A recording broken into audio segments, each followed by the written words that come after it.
moral damages ang hinihingi ni Rason at 10 million pesos exemplary damages. Bali 110 million po. Maubos din yung property mga kababayan ni Kiko Barsaga na ipinundar ng kanyang tatay. Sabi dito sa report ng Bilyonaryo News Channel, look, ultra-bilyonaryo Enrique Rason filed complaint for 2 counts of cyber libel against Cavite Representative Kiko Barsaga at the Makati Prosecutor's Office, where Assistant City Prosecutor Nico de la Merced administered the oath for the complaint. Maganda yan. Yan ang sabi rito sa report ng News 5. I will face Enrique Rason in court.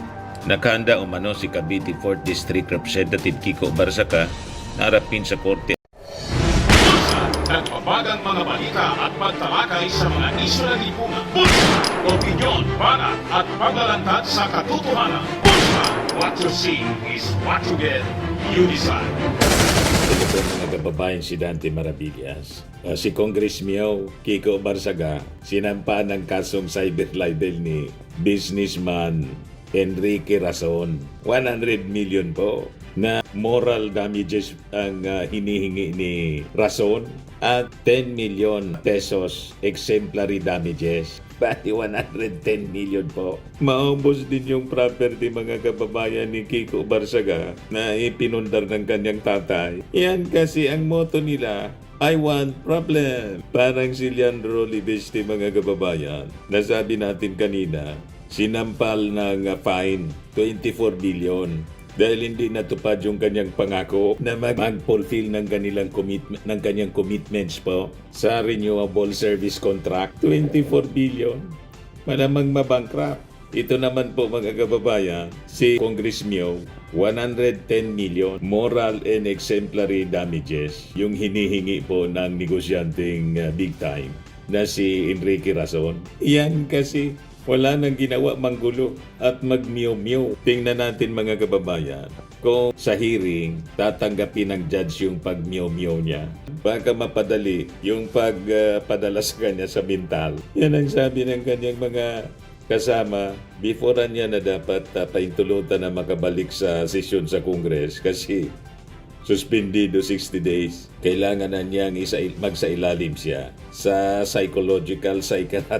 psychiatric examination kung fit nga ba siya na manilbihan bilang member ng House, bilang isang congressman po. But anyway, ibigay ko sa inyo muna yung kwento mga kababayan. Napikon siya, Nagkakapikon man talaga po. Itong pinagagawa ni Congress Mio. Napikon masyado si Enrique Rason mga kababayan. Sumugod papuntang Makati Prosecutor's Office para sampahan ng kaso po, cyber libel. Itong si Congress Mio Kiko Barsaga. Yan sabi dito sa report ng Bilyonaryo News Channel, look, ultra-bilyonaryo Enrique Rason filed complaint for 2 counts of cyber libel against Cavite Representative Kiko Barsaga at the Makati Prosecutor's Office, where Assistant City Prosecutor Nico de la Merced administered the oath for the complaint. The filing was witnessed by Chief City Prosecutor Dindo Binturanza and Rason's lawyer, Attorney Lawrence Arroyo. The complaint stems from Barsaga's allegation that Rason bribed National Unity Party lawmakers to support the speakership of former House Leader Martin Romualdez. Ubusan na to ng yaman. Ultra-bilyonaryo itong si Enrique Rason. Kaya yung inihingi pong moral damages, 100 million kagad. 10 million yung exemplary damages mga kababayan. Sabi dito sa report ng ABS-CBN, sa kanyang complaint affidavit na sinabmit niya sa Makati City Prosecutor's Office, Rason noted that Barsagas post tagged the businessman as the mastermind behind the corruption in Congress. At inakusa niya si Rason of bribing members of the National Unity Party to secure support for former Speaker Martin Romualdez. Patong na kaso mga kababayan yung kakaharapin ni Kiko Barsaga kasi hindi lang si bilyonaryo Enrique Rason yung magpa-file sa kanya ng kaso. Pati po si Assistant Deputy Speaker Ronaldo Puno, Presidente ng NUP at mga members pa po ng National Unity Party na partido mismo dati ng kanyang tatay ni Kiko Barsaga. Sinalaula na po ni Kiko yung pangalan ng kanyang tatay. Nirerespeto yung kanyang tatay, mga kababayan, nang mamatay. Ayon, ang tumakbo bilang congressman, yung anak na si Congress Mio, pinaiya ngayon ang buong pamilya sa kakadaldal nito at kakapost ng kung ano-anong aligasyon po. Sinisiraan yung kanyang kapwa mga congressmen. So lahat yun, mga kababayan, magpa-file sa kanya ng kaso. Kaya malamang maghirap itong si Kiko Barsaga sa kakabayad sa mga inagrabyo niya na mga kasama niya sa Congress, kasama po si ultra-bilyonaryo Enrique Razon. Sabi dito, Barsaga posted the allegations on January 9 on his public Facebook page and later deleted them, but not before they were shared by some local media outlets. The complaint noted. Razon added the post reached thousands of users within minutes and were seen by colleagues and staff. Ang nagsishare kasi nito, yung mga pinapa-viral kaagad ng mga DDS, pati yung mga trolls nila po, very active po sa social media. Ang hindi nila alam, pinapahamak nila yung kanilang iniidolong bagong bayani. Yun kino-consider nilang bayani si Congress Mio, Kiko Barsaga. Pinapahamak nila imbis na sawayin. Diretso lang ninyo yung gawain ganyan. Magkakaubusan kayo niya ng pera at malamang sa malamang. Hindi lang suspension ang abuti ni Congress Mio. Baka termination na as member ng Congress, mga kababayan. O di, mag-session siya sa Facebook page niya. Di ba po? Sabi po ni Enrique Razon, yung mga akusasyon niya ni Kiko Barsaga crossed the line from political speech into criminal defamation. The businessman said the claims were implausible, noting that Romualdez ran unopposed and won a supermajority of votes to be re-elected speaker in 2025, making any alleged bribery unnecessary. Paano pang magbabribe si Enrique Razon para kay Martin Romualdez? Wala man pong gustong lumaban sa pagka-speaker kasi lahat talo. Gustong lumaban ni Toby Tiangco, wala man po nakuhang support. Si Kiko Barsaga nag-declare na gusto din lumaban. Wala din naman gusto sa kanya. Kahit yung mga kaalyado niyang may tama din. Nangampanya na din sana, mga kababayan, si Kiko Barsaga, interesado na mag-speaker. Wala landslide support si Martin Romualdez. So anong rason na mag-bribe? Sabi ng kampo ni Enrique Razon, wala niyang papel in congressional leadership contest ang bilyonaryo si Enrique Razon and no ability to influence lawmakers' votes. So ang hinihingi ni Razon, mga kababayan, 100 million moral damages and 10 million exemplary damages, citing harm to his reputation and emotional distress. So yan, mga kababayan, si ultra-bilyonaryo Enrique Razon. O ngayon, sabi ng Congress Mio, anda daw niyang harapin sa korte si Razon. O di wow, maganda yan. Yan na, sabi rito sa report ng News 5. I will face Enrique Razon in court. Nakahanda umano si Cavite 4th District Representative Kiko Barsaga na harapin sa korte ang taiko na si Enrique Razon. Sabi ni Kiko Barsaga, may mga ebidensya niya ako laban sa kanila. Adi, very good. Tingnan natin kung anong klase ng ebidensya mayroon itong si Kiko Barsaga laban, mga kababayan, kay Enrique Razon at sa kanyang mga kasama sa Kongreso na inakusan niya na tumanggap ng bribe para isupport ang speakership ni Martin Romualdez. So this is exciting, mga kababayan. At sabi ko nga kanina, tingnan natin kung pagdating doon sa witness stand, pwede mag-meow-meows at magkanta-kanta itong si Kiko Barsaga tulad ng ginawa niya doon sa sesyon sa Kongreso. Kumakanta-kanta siya ng, kayong nakaupo, subukan naman ninyong tumayo.